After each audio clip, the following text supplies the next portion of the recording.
Argentina registra deflación, baja la pobreza infantil, se reduce la deuda, pero aumenta el desempleo. Quédate que te hago un resumen económico de esta semana. Bueno, arrancando por lo primero, tenemos que los precios mayoristas en Argentina registraron deflación, no una inflación muy baja. O sea que básicamente los precios aumentan, pero a un ritmo menor que antes, suponete. No, directamente deflación. O sea, los precios bajaron, los precios mayoristas. Recordemos que nosotros normalmente solemos ver el índice de precios minorista. ¿Por qué? Porque es el más representativo de lo que consume la gente en el día a día, ¿no? Pero los precios mayoristas también son importantes porque son sobre todo los insumos que tiene la gente que después comercializa o la gente que produce, y obviamente queremos que esta inflación también baje. Y resulta que efectivamente no solo que bajó, sino que fue del menos 0,3%, o sea, 0,3% de deflación. Ahora, este gráfico es muy interesante porque uno podría llegar a pensar, bueno, si los precios mayoristas, por ejemplo, no sé, las golosinas que compra el kiosco, no las que nosotros le compramos al kiosco, sino las que el kiosco le compra justamente a los mayoristas, dio deflación. Bueno, eso quiere decir que después, cuando el kiosco revenda eso que compró al mayorista, también me lo va a revender con deflación, ¿no? Se supone que sería así. Eso es lo intuitivo, lo lógico. Que los precios mayoristas predigan, o sea, básicamente que sean como una especie de dato anticipado de la inflación minorista, de la que nos interesa a nosotros porque es la representativa de la canasta de bienes de la mayoría de la población. Entonces se podría llegar a pensar esto, ¿no? Que como hoy en este mes los precios mayoristas dieron deflación, bueno, que en el mes que viene o en los 2 siguientes meses o en el que sea, pero en un mes futuro me refiero a los precios minoristas también van a dar con deflación o con una inflación muy baja. Sin embargo, no. Acá tenemos dos gráficos, uno a la izquierda y otro a la derecha, que son gráficos distintos. No me quiero parar a explicarlo porque no hace falta. Lo que interesa es el numerito que dice ahí con una R. Básicamente, en el gráfico de la izquierda están comparando la inflación mayorista con la minorista, pero en los términos en los que estoy hablando yo. O sea, básicamente la mayorista con la minorista del mes siguiente. Y el número R te dice la relación que hay entre estas dos variables, que en este caso es de 0,47. Sin embargo, en el segundo gráfico que relaciona la inflación mayorista con el mismo mes, la minorista, o sea, no con el mes siguiente, nos da que la relación es mayor, es de 0,77 en vez de 0,47. ¿Esto qué quiere decir? Que normalmente cuando nosotros vemos que la inflación mayorista baja muy fuerte, esto no se ve reflejado en el próximo mes en la minorista, sino que se ve reflejado en el mismo mes en la minorista. Por eso justamente la inflación mayorista dio particularmente baja en el mismo mes que la inflación minorista dio particularmente baja, que recordemos que fue del 1,5%. Entonces, no, que la inflación mayorista haya tenido inflación no quiere decir que en los próximos meses también vayamos a tener deflación. Recuerden que yo siempre intento dejar las fuentes y básicamente los perfiles de quienes hacen estos gráficos, en este caso Federico Machado, que ya lo he recomendado un montón de veces, pero bueno, los vuelvo a recomendar. Y acá tenemos a Felipe Núñez, que es una persona que forma parte del equipo económico del gobierno, mostrándonos el gráfico de la inflación mayorista, pero la interanual. Nosotros estábamos viendo la intermensual, o sea, básicamente cuánto aumentaron los precios en el último mes, pero esta es la interanual, o sea, siempre viendo cuánto aumentaron los precios en el último año. Y acá podemos ver la monstruosa evolución de la inflación mayorista, que llegó a estar por encima de 300% interanual. O sea, si vos te parabas en un mes y veías 12 meses hacia atrás, los precios valían un cuarto de lo que veías vos en el presente. Sin embargo, hoy la inflación mayorista es de tan solo el 22%. O sea, aquello que hoy cuesta 122, en el pasado solamente costaba 100, no como en el caso de la inflación mayorista superior al 300%, que si vos te parabas en el presente y algo costaba 100 pesos, tan solo 12 meses atrás, eso que hoy cuesta 100 costaba 25, una locura. Después acá tenemos otro dato interesante, que es la evolución de la inflación acumulada en todos los gobiernos desde Néstor Kirchner hasta Javier Milei. Y lo que es interesante ver es sobre todo no tanto la magnitud de las curvas, o sea, los valores que tienen, sino la forma de la curva. Esto es lo más interesante, la forma. Podemos ver como todas las curvas, salvo la de Milei, tienen forma exponencial, o sea, básicamente acumulada aumenta a un ritmo creciente. Vemos como en todos los casos arranca lento y hacia el final se empieza a disparar hacia arriba. O sea, eso básicamente quiere decir que la inflación mes a mes estaba aumentando en los anteriores gobiernos. Y vimos cómo la curva en el gobierno de Milei es literalmente al revés, es más bien una función logarítmica. O sea, la inflación arranca fuerte en el principio, pero con el pasar del tiempo se va deteniendo, va aumentando cada vez más lento. Claro, que sigue teniendo un montón de inflación acumulada, de hecho es el presidente que más inflación tiene acumulada en sus primeros 18 meses, pero justamente porque arrancó muy fuerte y a lo largo del tiempo se va desacelerando la inflación. Entonces, para ellos que hablan de, no, está bien, porque Milei habrá bajado la inflación intermensual, o sea, mes a mes, pero igual tiene mucha inflación acumulada, por lo tanto es un gobierno con mucha inflación, habría que explicarles esto, que antes la inflación era creciente, ahora es decreciente. Milei no puede hacer mucho para evitar que haya mucha inflación inflación en los primeros 2 o 3 meses de su gobierno. Fue así. Y esto se desmiente muy fácil simplemente viendo la forma del gráfico de la inflación acumulada. Vemos como todos tienen una forma y el gobierno de Milei tiene la forma exactamente contraria, la forma inversa. Y acá todos los gobiernos, incluso el de Néstor Kirchner, que siempre se dice que fue muy bueno y qué sé yo, que tengo acá un video que subí hace poco, de hecho desmintiendo la década ganada, pero bueno, no importa. Vemos cómo la inflación también responde a este comportamiento teniendo un 60% de inflación acumulada durante los 4 años, que contrasta muy fuerte con que, bueno, en el pasado, o sea, antes del gobierno de Néstor Kirchner, la inflación en Argentina no existía directamente, por lo menos desde los 90, ¿no? Y bueno, según la UCA, precisamente porque bajó la inflación y también porque aumentó por encima de la inflación la asignación universal por hijo y además también la tarjeta alimentar, es que la pobreza está bajando muy fuerte, también la pobreza infantil. Con los datos que por lo menos solamente nos muestran acá, podemos ver cómo la pobreza infantil está por debajo de inicios de 2023, o sea, es la pobreza más baja en por lo menos un año y medio, y este dato es de fin de 2024, o sea que hay que ver el dato de 2025 que probablemente va a ser mucho mejor, así también en la pobreza en adultos, pero bueno, la más destacable obviamente es la infantil, que llega a estar en un 67%, una bestialidad. Lo que pasa es que tenemos un gráfico bastante interesante que nos habla de las importaciones de bienes de capital y bienes de consumo en dos líneas distintas y que básicamente viene a aclarar un poco la situación respecto de este argumento que se suele decir que, bueno, cuando el dólar está muy barato, todos los dólares que ingresan por, no sé, vaca muerta o por el campo o lo que sea, los argentinos tenemos la tendencia a malgastarlos, ¿no? A salir de vacaciones y qué sé yo, que son cosas que no son productivas y por lo tanto el gobierno debería de intervenir para que los argentinos no nos vayamos de vacaciones afuera, ¿viste? Como si esto fuese Cuba. Y bueno, acá tenemos un gráfico que un poco muestra que hay una relación muy estrecha entre los bienes de capital y los bienes de consumo, o sea, que cuando tenés el dólar barato, en general los argentinos gastan mucho dinero, tanto en irse de vacaciones o en importar cosas que no son para producir o lo que sea, como en comprar máquinas también y bienes de capital que sí se supone que ayudan a la producción, o sea que es muy difícil eso de no, bueno, si empiezan a entrar muchos dólares al país y el dólar está barato, solamente los destinamos a la producción, no los destinamos a cosas que no sean productivas. No, realmente es algo casi que impracticable. Aparte de que no está mal que los argentinos gasten los dólares en lo que quieran. Después tenemos esto acá que es realmente increíble. Es un gráfico que te muestra qué tanto más caros son los precios de los bienes importados mayoristas respecto del precio teórico. O sea, el precio teórico es lo que debería de costar un bien importado, teóricamente, porque en el fondo no se sabe, es simplemente una estimación si no existiese ningún tipo de traba para las importaciones, si no existiese la aduana, si no existiese nada. Y después tenés el precio mayorista, o sea, el precio que efectivamente termina teniendo mayorista, ni siquiera minorista, porque después minorista probablemente sea más caro, aquellos bienes importados. Bueno, resulta que en Argentina desde 2016 hasta 2022, más o menos, el precio teórico de los bienes y el precio mayorista de los bienes importados, o sea, todo lo que viene afuera, era más o menos similar. Sin embargo, a partir de la implementación de todas las regulaciones que puso Massa con la CIRA, que se fue a la recontra mierda pero mal, a partir de todas las regulaciones que puso Massa, el precio mayorista pasó de ser un 0,8 del precio teórico, o sea, básicamente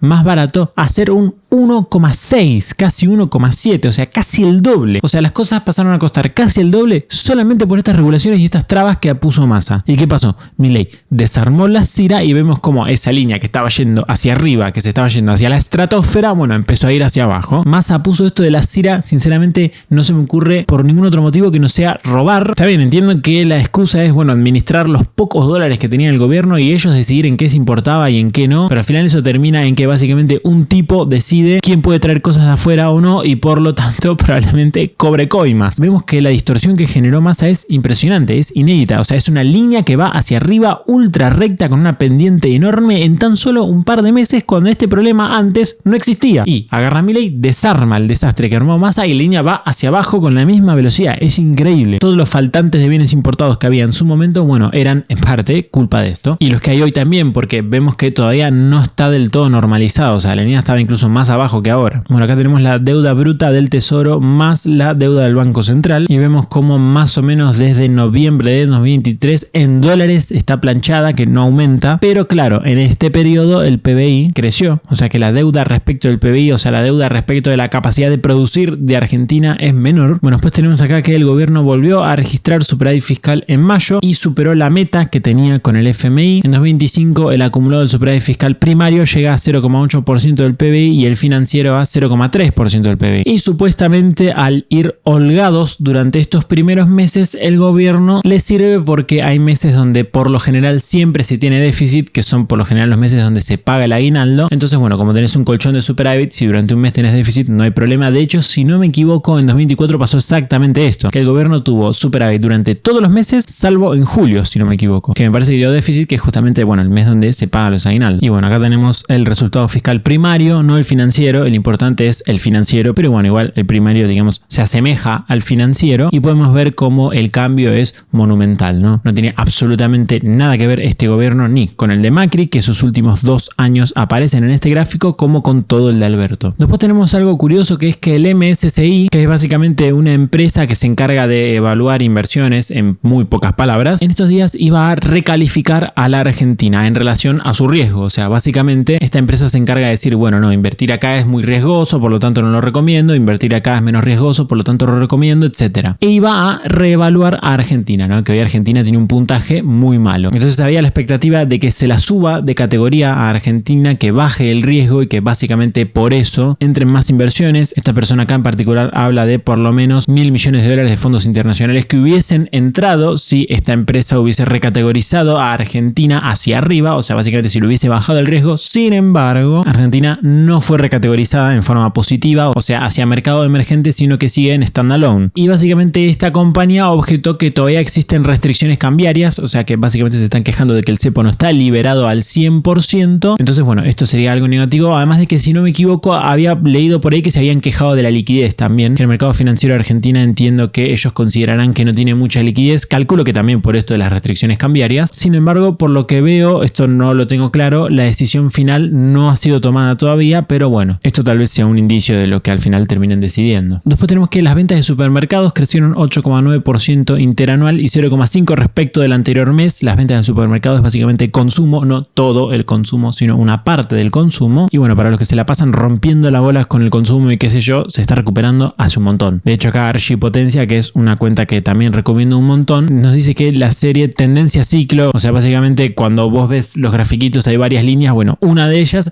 lleva creciendo 9 meses consecutivos. O sea que no es que se recuperó, digamos, ahora de manera circunstancial, sino que no, el consumo se está recuperando. Lo que sí es verdad es que sigue estando muy lejos del nivel anterior, pero para mí, digamos, tiene sentido. O sea, el consumo siempre va a ser más bajo, con los ingresos más o menos igual que antes, porque no han caído ni han crecido muchísimo, se mantienen más o menos en el mismo nivel cuando hay más inflación que cuando hay menos. ¿Por qué? Porque la inflación es un incentivo a consumir y castiga el ahorro. Entonces, a mismo nivel de ingresos, más inflación, más consumo, menos ahorro y viceversa. Ahora que bajó la inflación va a haber menos consumo y más ahorro. Bueno, acá tenemos que subió el desempleo. Ahí vemos como la última lineita había dado 6,4%, ahora está en 7,9%. Si nosotros vemos los últimos 20 y pico de años, el dato promedio está en torno al 7-8%, creo que era 7,6%, o sea que sigue siendo un desempleo que, bueno, está en línea con el promedio de los últimos 20 y pico años, con lo cual no es para alarmarse, por lo menos el dato en particular, sino tal vez la tendencia, ¿no? O sea, que el desempleo siga subiendo. Eso tal vez podría ser preocupante. Sin embargo, acá tenemos algo particular para aclarar con el tema del desempleo, y es que de todos modos el dato de empleo, o sea, no de desempleo, sino de la cantidad de gente que está trabajando en Argentina, sigue siendo el segundo dato más alto de la historia del país. O sea, ¿esto qué quiere decir? Si vos tenés que crece el desempleo, o sea, la cantidad de gente que busca trabajo y no encuentra, a la vez que sube el empleo, o sea, la cantidad de gente trabajando, no es que cada vez hay menos gente trabajando en Argentina porque se destruyen puestos de trabajo, sino que cada vez tenés más gente saliendo a buscar trabajo, pero la cantidad de trabajos disponibles no crece al mismo tiempo que crece esa cantidad de gente. O sea, suponete, no sé, en un año tenés 100 personas trabajando y después tenés 10 más trabajando que no encuentran empleo, ¿no? O sea, en total tenés 110 personas buscando empleo, 100 efectivamente trabajando y 10 que no encuentran. Bueno, la situación más normal suele pasar cuando sube el desempleo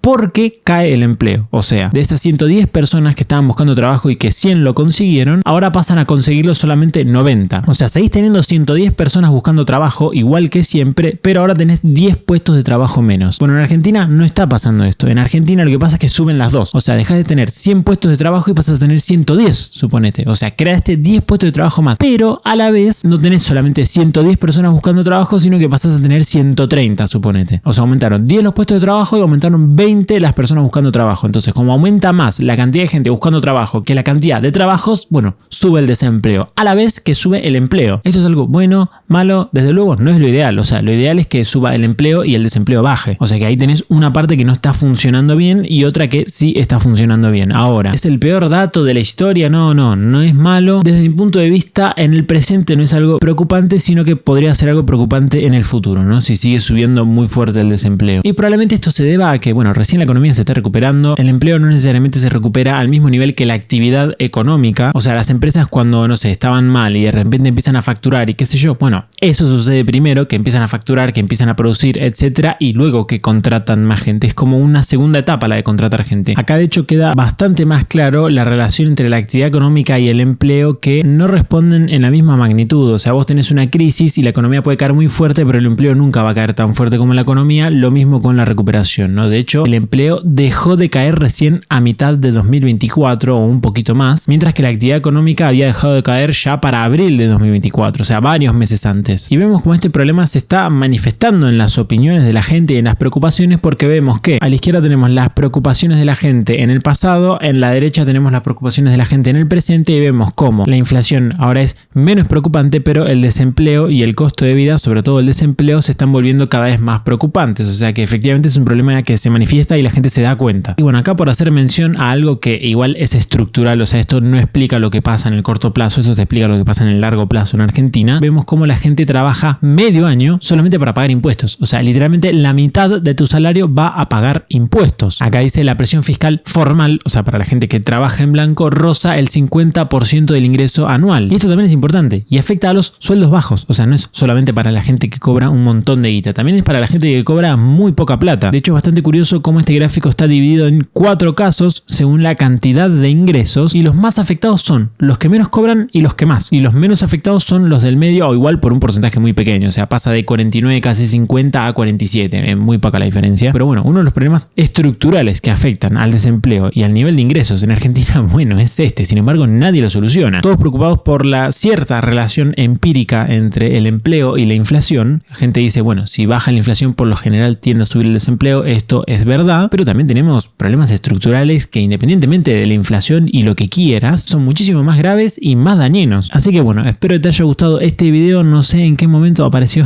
este gato acá, pero buenísimo. Ya estoy terminando de rendir, por lo menos en este cuatrimestre en la facultad, así que lo esperable es que en los próximos resúmenes semanales tengan un poco más de info. Así que mientras tanto, bánquenme con los likes, con los comentarios, con compartirlo, etcétera, etcétera. Si quieres ver videos exclusivos, unirte al grupo de WhatsApp o aparecer en los próximos saludos, puedes hacerte miembro o Patreon, te lo dejo todo en la descripción. Muchas gracias a los miembros de YouTube por ayudarme a hacer esto posible. Si vos querés videos exclusivos o entrar al grupo de WhatsApp, no te olvides de sumarte. Además también puedes darme a través de Cafecito, que funciona con, por ejemplo, Mercado Pago, y como siempre, por último te mando saludos.